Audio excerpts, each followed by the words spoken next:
Hello, this is the second part of the introduction to the online Assyrian speech course. In the first part, I mentioned that Assyrian words, most of them are derived from roots, which are generally 3 or 4 letter words that do not have a gender, do not have a tense, but they do have a gender, which is masculine. Now, in this part, I would like to give you some examples. Now, here we have the root kanish, which means he sweep, and these are the derivatives. Knasha is the infinitive to sweep, knashta, sweeping, kanasha, sweeper, the masculine sweeper, kanashta is the feminine sweeper, knisha is masculine swept, knishta feminine swept, and kanoshta is the broom. Now I have underlined in red all the 3 letters that are in the root, and you will see that in all these derivatives these 3 letters are present. Now this word has also another meaning, which means he assembled, because when you sweep you sort of assemble things together. So there are another group of derivatives with that meaning. So this is he assemble.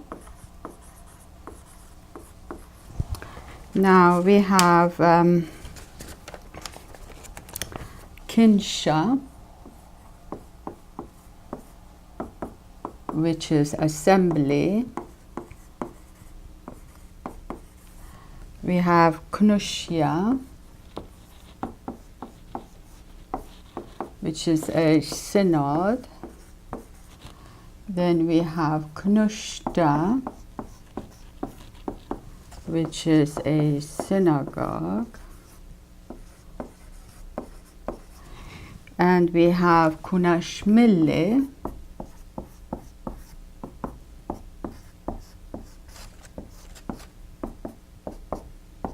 which is a dictionary.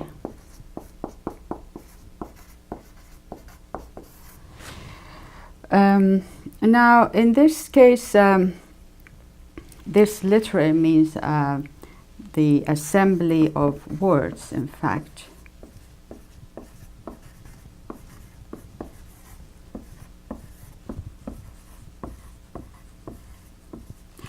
Well, as I mentioned in the first part, there's a subtle meaning, or let's say philosophical meaning to this, because we find that this invisible, unknown he is at the root of everything, at the origin of every thought, every action, every feeling, emotion, and every even object. And it's like a mysterious person who assembles people together, and or he is at the origin of all the words that are assembled in a dictionary, etc. So we may be thinking of calling this the language of God, well, personally, I think it's because this is a man-made language. Maybe if women had invented it, they would have done it differently. Anyway, now in this example, kanish, we can use the past participles as adjectives. Like we can say Olola Knisha, a swept street.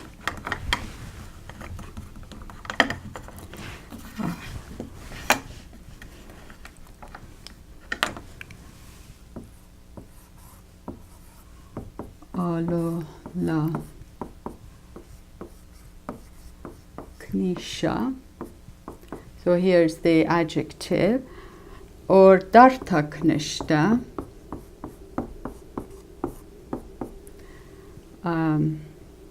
darta knishta. So this is a swept yard, and this is a swept street. But in some other roots, we also form adjectives from them. And I will give you an example here. But I should say that some words in Assyrian may sound like root words in other languages. So I would like to apologize from beforehand, and I hope that you will not mind. Now, the word in question, or the root in question, is bagar, which means he lose weight. And so we have the past participles, bagira, gurta, and also so this is the past participle, and this is the same. This is masculine and this is feminine. But then we have adjectives, bagira, thin, and gurta.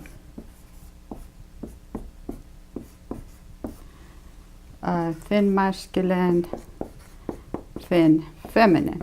Now we will encounter these in the lessons, and actually kanasha,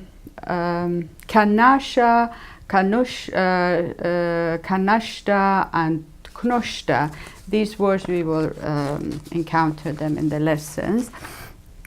Now here's another example where we need vowels. Without vowels we will not be able to distinguish between these. For example, we could say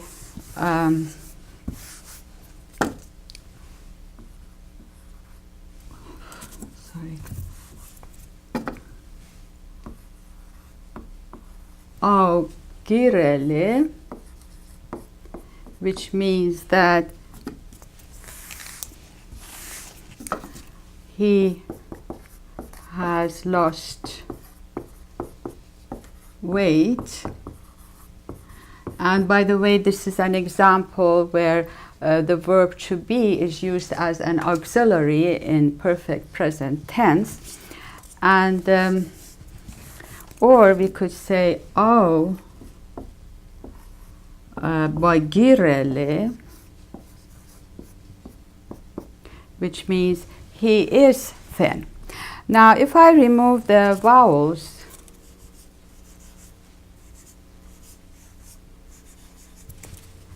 so this should be he is thin. But without vowels, actually, you will not be able to distinguish between these two sentences. But as soon as I place the vowels, girele, bagirele, then you can understand what the meaning of the sentences are. Now, you have noticed that the feminine words that end with tav, Allah, and some people may not be very happy with the fact that everything in this language has gender, and it may seem like sexually discriminating, but in my opinion that's not really the case, because a language is in order to describe things, and so the more descriptive words are, the better it is. For example, in English, if I say thin, you will not be able to picture the person I'm talking about. But in Assyrian, as soon as I say bagira, you will immediately picture a thin man. So in Assyrian, we have, for example, a pronoun system which attach to the verbs and make them sort of self-sufficient, because you have the subject, the verb, and the object all in one word. Now I will give you an example of this.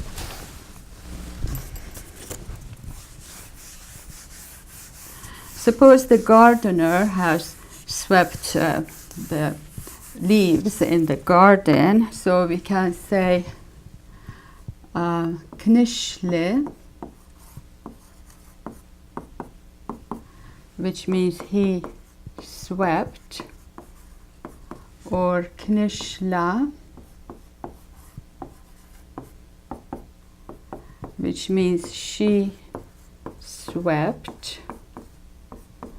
Then we can knishayle, he swept them, and knishayla, which is she swept them.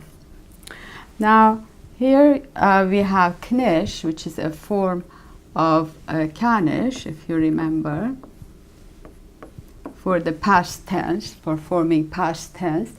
And here we have two pronouns which serve as subjects. And in this case, we also have this, which means them. So it's like the objective pronoun, you see, for the plural case. So in one word, you have a sort of a complete sentence. So usually, not always, usually the sentences in Assyrian are shorter for this reason.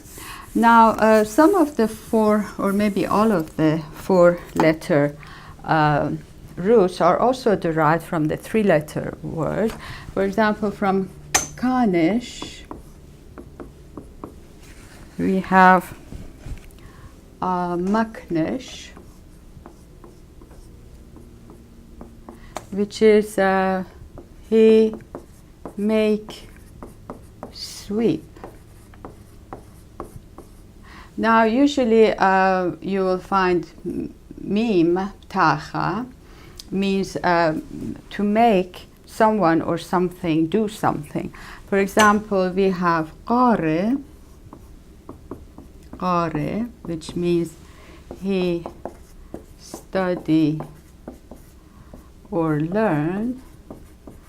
And then we have maqre, which means he teach. And literally it means he make study or learn. Okay, now I will also give you an example of a five-letter root. There are not many. This one I'm giving it because two of its derivatives, the adjectives, we will encounter them in the book. So it's za'arten, which means he become or make smaller, or let's say he diminish. Okay, now we have two adjectives from this, zoora, which is masculine small, and zoorta, which is feminine small.